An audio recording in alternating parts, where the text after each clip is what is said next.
What are your thoughts on what took place in Lavington? I mean, were you able to see any of the footage? Well, I saw just a small amount of footage, but what is very concerning is how a situation reached to that level and the implications on both sides.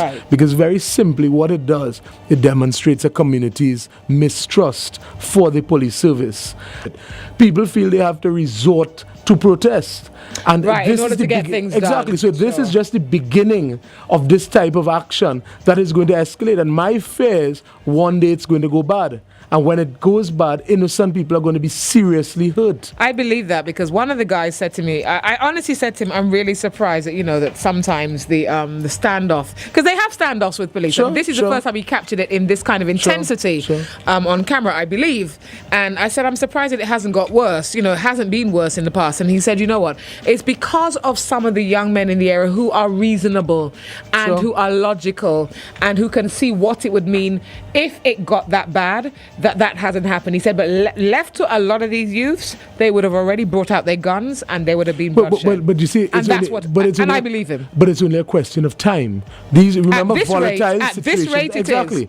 So that in spending $80 million for a crime plan, we're no closer to resolving these types of issues that are going to continue happening and continue plaguing us. And only when something seriously happens, where people are hurt. I saw in some of the photographs young children on their way from school walking right through the melee.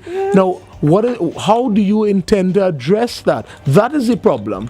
Because whether you like it or not, there are problems in these areas. The police are confronted with situations, but there's such a breakdown in the system that the public don't have the confidence, and a lot of police officers don't even have the confidence in situations like this that they will either get the backup or they will be looked after by their very own police service if things were to go bad. But I was amazed. The residents cheered, and I was sorry that we didn't capture it.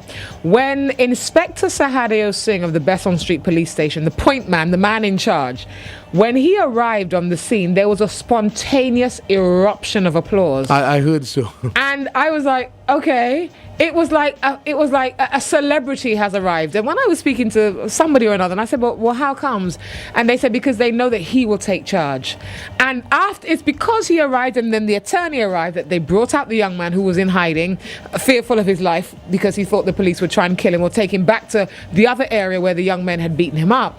And they felt secure and safe. Inspector Sahadeo Singh is here.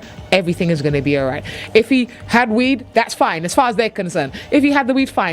Lock him up, charge him, take him to court. Sure. But everything is now going to be okay. But the problem was, full commendation to him, but look at where it has to reach before it is quelled. And my concern is this is going to happen time and time again, because I think today we've crossed 201 murders. We've crossed 200 murders. And we've crossed 200. We've crossed it. It's not even front page. It's not even a topical issue anymore.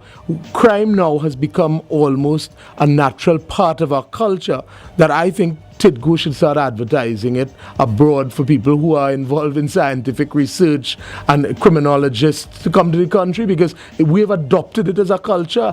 The police, Minister of National Security, seem to be doing nothing in terms of positive planning. We only hear money being spent, but we're not seeing the positive results.